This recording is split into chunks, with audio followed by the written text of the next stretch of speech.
आदाब अर्ज़ है रिपोर्टर्स 21 और अरमान साबिर वीलॉग के मुश्तरका प्लेटफॉर्म से मैं हूं फारूक समी और मेरे साथ हैं अरमान साबिर। और बात करेंगे उस मसले की जो कि मैं आप समेत हर शहरी इस वक्त भुगत रहा है पूरे पाकिस्तान के अंदर। एक ज़रूरी मुल्क के अंदर रोटी खरीद के खानी पड़ रही है महंगे दामों, और इसकी कोई वजह नहीं है सिवाय इसके कि हुकूमती इंतजामी नाअहली है ये। इसके साथ साथ सस्ते आटे के नाम पर ट्रक खड़े कर दिए जाते हैं और लंबी लंबी लाइनें लगती हैं। उन लंबी लंबी लाइनों में लोग धक्के खाते हैं और 650 रुपए का आटा खरीदते हैं जिसकी क्वालिटी भी अच्छी नहीं होती। अगर हम उस जगह की बात करें जो कि जिंदगी भर में बनी, लोग पैदा होने के बाद से लेकर अब तक पीपल्स पार्टी को वोट देते आए हैं, तो रोटी कपड़ा मकान के नारे लगाने वाली ये जमात जिस जगह से हमेशा से जीतती आई है यानी मीरपुर खास, वहां पर भी इन्हीं रोटी की लाइनों में यानी इन्हीं सस्ते आटे की लाइनों में लगकर एक शख्स जाबाक हो चुका है। इस वक्त पोर्ट पर दालें मौजूद हैं जिनको खरीदने वाला या लेने वाला कोई नहीं, इसमें भी इंतजामी नाअहली है। इन तमाम इश्यूज पे बात करेंगे मुकम्मल तौर पर। सबसे पहले मैं सवाल करूंगा अरमान भाई से, ये जो पोर्ट पे इतना रुका हुआ है सामान, अगर ये प्रॉब्लम हुआ, अभी आगे रमजान आ रहा है, उसके बाद दीगर चीजें हो रही हैं, और एक बात बड़ी वो है क्योंकि अरमान भाई एक जरी मुल्क होने के बावजूद ये मामला तुम्हें हाँ, फेस ये करने पड़ यार रहे हैं। ये बहुत ही मतलब अनफॉर्चुनेट है। ये बहुत ही अफसोसनाक बात है कि हम जो है वो ज़री मुल्क हैं। और ज़री मुल्क का मतलब ये कि वीट और सबसे बड़ी हमारी क्रॉप्स जो हैं वो कपास है और गंदम है, और हमारे पास वही नहीं है। और हम जो है वो कपास की हम एक्सपोर्ट करते हैं, तो जो बरामद है वो भी कम हो गई है। और वीट वीट तो सिर्फ़ और सिर्फ़ नाअहली है। हमारे पास इस वक़्त जो है सिंध में, ख़ास तौर पर मैं सिंध की बात करूँगा, सिंध में इस वक़्त मार्च तक का कोटा इनके पास, मार्च तक का ज़ख़ीरा इनके पास मौजूद है, मार्च तक का। मार्च तक का? और अभी अगले महीने फरवरी में नई फसल आ जाएगी। तो कोई मतलब तो ये क्यों ऐसा नहीं दे नहीं रहे है। फ्लोर मिल्स को, क्यों अच्छा, मसनूई बुरान और पैदा तो कर रहे हैं? फिर 3 लाख टन, 3 लाख जो है वो टन गंदम जो है इन्होंने रशिया। रशिया से दरामद कर लिए। भाई क्यों कर रहे हैं आप? जबकि आपके पास मौजूद है, इतने ही मौजूद है आपके पास, तो आप गंदम दरामद क्यों कर रहे हैं? दरामद करेंगे और जो यहाँ की गंदम अच्छी गंदम होगी वो जो है वो बेच देंगे उसको, और उसके पैसे अपनी जेबों में डाल देंगे। जो सपोर्ट प्राइस है वो सपोर्ट प्राइस देते हैं हम अवाम अपने जेबों से। सपोर्ट प्राइस कहाँ से देती है गवर्नमेंट? ज़ाहिर है हमसे टैक्स लेती है, हमसे अवाम से टैक्स टैक्स लेती है, लेती है, बिल्कुल। और वो सपोर्ट प्राइस देती है। उसका फ़ायदा, बेनिफिट जो है वो हमें होना चाहिए, अवाम को होना चाहिए। लेकिन उसका फ़ायदा किसको होगा?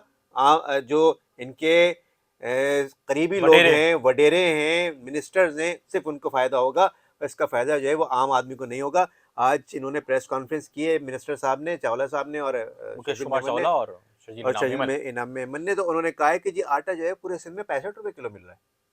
तो ये किसको बता रहे हैं यार? ये लोग लाइनों में लग लग के आटा ले रहे हैं, उसमें लोग मर जाते हैं।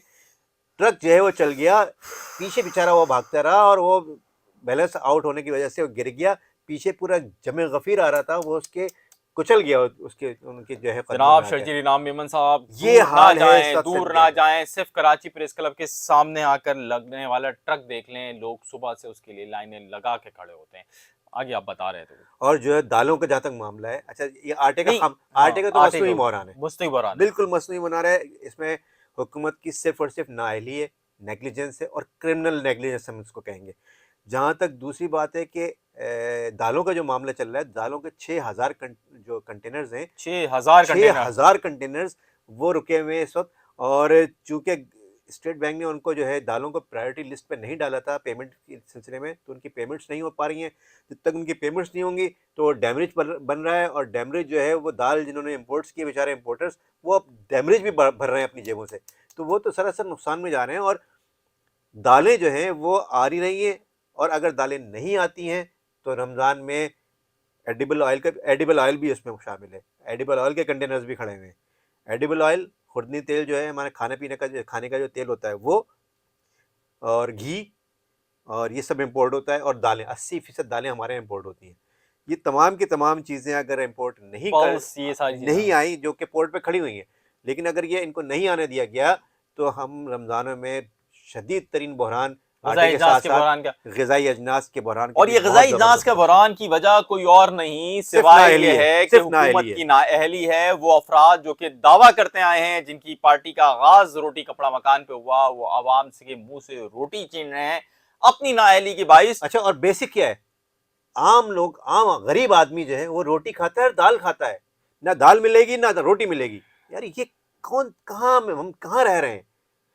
हुकूमत को ज़रा सा एहसास नहीं है कि आप गरीब की रोटी उससे, उसका मुँह का निवाला उससे छीन रहे हैं और आपको कोई एहसास नहीं है। अफ़सोस की बात है, बहुत अफ़सोस की बात है।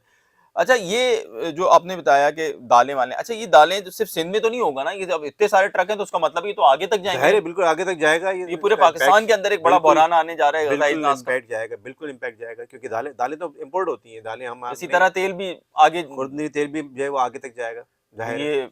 ये तो मतलब वहाँ तो बड़ा मसला होगा, और ये जितना लेट होगा उसमें भी और ज़्यादा प्रॉब्लम्स जितना होंगी। लेट होगा उतना ज़्यादा प्रॉब्लम्स आती जाएँगी। और ये जितने भी डैमेजेस होंगे उसके बाद यकीनी तौर पे वो सरमायाकार या ताजिर जो है वो अपने ऊपर तो बर्दाश्त नहीं करेगा, वो इसको ट्रांसफर करेगा अवाम पे। बिल्कुल, बिल्कुल। और महँगी हो जाएँगी, दालें भी महँगी हो जाएँगी और सब कुछ जैसे कि ग़िज़ाई हम इस्तेमाल डिस्कस सबसे कर रहे महँगे। थे कि जनवरी के एंड में एक महंगाई का नया बहरान आने वाला नया है। बहरान आने वाला है, बिल्कुल। महंगाई शदीद तरीन होगी, तो अब वो होने जा रही है। बहुत ज़्यादा, मतलब ये समझ में नहीं आ रहा है कि क्या होगा इस वक़्त। अगर यही सिचुएशन रही तो बहुत ज़्यादा महँगाई होने वाली है। और आप देखें, सोयाबीन तेल वैसे ही रुका हुआ है, सोयाबीन तेल नहीं लाने दे रहे हैं। जिसकी वजह से मुर्गी वो बढ़ भी जो गई। है अच्छा, वो मुर्गी किस वजह से बढ़ी हुई इतनी? सोयाबीन तेल की वजह से ना, तो सोयाबीन तेल जो है वो आने नहीं दे रहे, जिसकी वजह से फीड में काम आता है। जब उनकी फीड नहीं बनेगी, मुर्गियों को जो फीड नहीं देंगे तो मुर्गियाँ ज़ाहिर है आप मर जाएँगी, उसको किस तरह से आप वो करेंगे। तो सबसे बड़ा पोल्ट्री फार्म जो है लाहौर में वो भी बंद हो चुका है और पोल्ट्री फार्म एसोसिएशन ने कहा है कि जी हम एक-एक करके सारे फार्म बंद कर देंगे अगर जो है वो सोयाबीन की दरामद नहीं की गई, जिसकी सारी पेमेंट भी हो चुकी है। मज़े की बात ये है उसकी पेमेंट नहीं कर रही है, पेमेंट हो चुकी है उसकी फिर भी रोका हुआ है। और फिर भी रोका हुआ है वो। और मतलब उसकी अगर ये समझ में आया कि भाई और वो डॉलर के बहरान की वजह से आपने रोका हुआ है, वो ऐसा नहीं, भी वो नहीं है। ऐसा भी नहीं है। वो जो है वो उसकी पेमेंट्स हो चुकी है सारी की सारी, और वो जो पोल्ट्री फार्म एसोसिएशन है वो कहती है कि जी हम जो है वो वज़ीर-ए-आज़म तक जा चुके हैं और उन्होंने भी इजाज़त दे दी है कि जी आने दें इसको। तो फिर भी कौन नहीं है। रोक रहा है? फिर अब वज़ीर-ए-आज़म अगर नहीं रोक रहा तो फिर कौन रोक रहा है? कौन चला रहा है ये मुल्क? ये पता नहीं फिर, अब ये तो अब मतलब वज़ीर-ए-आज़म। इंतहाई नेग्लिजेंस की बात है ना, वज़ीर-ए-आज़म नहीं, पता तो चले ना, पोल्ट्री वालों को भी पता हो कि भाई यार ये हमें रोक रहा है, ये हाँ। वजह है, वजह तो हो ना कोई। तो क्या मुल्क को डिफ़ॉल्ट किया जा रहा है, ऐसा है? मतलब मुल्क में अगर अब आईएमएफ नहीं आया तो सऊदी आ जाए या कोई भी आ जाए, अगर आईएमएफ नहीं आया तो आपको पता है भाई मुल्क उन्होंने कहा डिफ़ॉल्ट है, है। जेनेवा गए थे, जेनेवा भी मूट हुआ है तो वहाँ पर जो है उन्होंने कई लोगों ने जो है, कई ममालिक ने वादे किए हैं और उन्होंने जो है वादे तो वो अच्छे किए प्लेजेस हैं। किए हैं। हाँ, तो जिसकी वजह से डॉलर आएगा, जो डॉलर आएगा तो उससे थोड़ा बहुत जो है वो फ़र्क पड़ेगा। लेकिन कल मिफ्ता इस्माइल ने भी कहा है कि एक प्रेस कॉन्फ्रेंस में, कि वो जो आईएमएफ जो है उसके पास दोबारा शायद जाना पड़ेगा। नहीं, आज भी मेरी अब से कुछ देर पहले ही मिफ्ता इस्माइल साहब से बात हो रही थी। मतलब मैं जहाँ से आ रहा हूँ वहाँ मिफ्ता साहब थे, और मिफ्ता इस्माइल ने मुझे यही बताया, हमारी उनसे बात हुई तो उन्होंने कहा कि अगर आईएमएफ गो के बिरादर मुल्क हमें दे रहे हैं, लेकिन आईएमएफ का प्रोग्राम लेना ज़रूरी होगा, वरना मुल्क को संभालना मुश्किल हो जाएगा। बिल्कुल डिफ़ॉल्ट ठीक का है। उनका कहना था कि बड़ी अच्छी कोशिशें हो रही हैं, लेकिन उसके बावजूद ज़रूरी है कि आईएमएफ हमारे साथ हो। मुल्क डिफ़ॉल्ट की के दहाने पे खड़ा हुआ है, अवाम जो है वो महँगाई में पिस के रह गए हैं। चक्की के इन 2 पार्टों में, यानी जो हुकूमत के दरमियान और हुकूमत, इदारे और एक जो सियासी जमातों के दरमियान, ये चक्की के 2 पार्ट हैं, जो कि आपस की महाज़ाराई में उन्होंने अवाम को पिस के रख दिया है। अवाम का तेल निकल गया है, खून का खून पसीना एक हो गया है, लेकिन वो 2 वक़्त की रोटी 3 वक़्त खाने पर भी बहुत मुश्किल हो जाती है उनको। अगर इस वक़्त मैं बात करूँ महँगाई के उस तनासुब की जो कि इतना बढ़ गया है, तो जो पाकिस्तान की रिसेंट सर्वे के अंदर तनख्वाहें बताई गई हैं एक आम शहरी की, जो उमूमी तौर पे ज़्यादातर लोगों की होती हैं, तो वो हैं 35,000 से 45 या 50,000 के दरमियान। तो अगर वो लोग जो कि इस तनख्वाह के ऊपर रहते हैं और रेंट पे रहते हैं, तो कम से कम भी रेंट 2 कमरों का 18,000 या 16,000 है, जिसमें दीगर आसाइशें नहीं है, मतलब एक वॉशरूम होगा या दीगर चीजें हैं।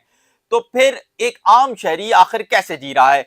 और सिंध के अंदर जहां पाकिस्तान पीपुल्स पार्टी की हुकूमत है, और पाकिस्तान पीपुल्स पार्टी का शुरू दिन से, बकौल अरमान साबिर भाई ने हमें बताया था कि पहले दिन से नारा था रोटी कपड़ा मकान। आपने लोगों को छत तो ना दी, लेकिन उनके हाथ से रोटी भी छीन रहे हैं जो कि वो खा सकते हैं। इस वक्त सूबे का हाल यह है कि यहाँ पर गन्ना, जिसके अंदर रस भरा होता है, जिससे चीनी मिल बनती है, जिससे दीगर चीजें बनती हैं, वो जो है सस्ता है और जलाने की लकड़ी महंगी है, क्योंकि गन्ना अमीर आदमी खरीदता है, गन्ना वडेरा खरीदता है, गन्ना सियासतदान खरीदता है, इसलिए वो महंगा है। जबकि जलाने वाली लकड़ी क्योंकि गरीब खरीदता है, इसलिए वो महंगी हो गई है। तो और ये गन्ना सूरत सस्ता है, हाल है। गन्ना और सस्ता गन्ना है। सस्ता किया हुआ है। तो ये सूरत हाल है इस मुल्क की। आपसे गुजारिश है, जो हुक्मरान तबके के लोग अगर हमारी इस वीडियो को देखें तो खुदारा इन गरीबों पर रहम करें, खुदारा पाकिस्तान पर रहम करें। और जनाब, ये वीलॉग हमने पूरा महंगाई के हवाले से किया, एक आम आदमी के लिए किया है, लिहाजा इसको शेयर करना आपकी जिम्मेदारी है। अगर अभी तक आपने हमारा चैनल सब्सक्राइब नहीं किया तो हमारे वीडियोस को आप लाइक कीजिए, शेयर कीजिए और हमारे चैनल को फौरी तौर पर सब्सक्राइब कर दीजिए, यानी रिपोर्टर्स 21 और अरमान साबिर वीलॉग को। आपका बहुत शुक्रिया, आदाब अर्ज़ है।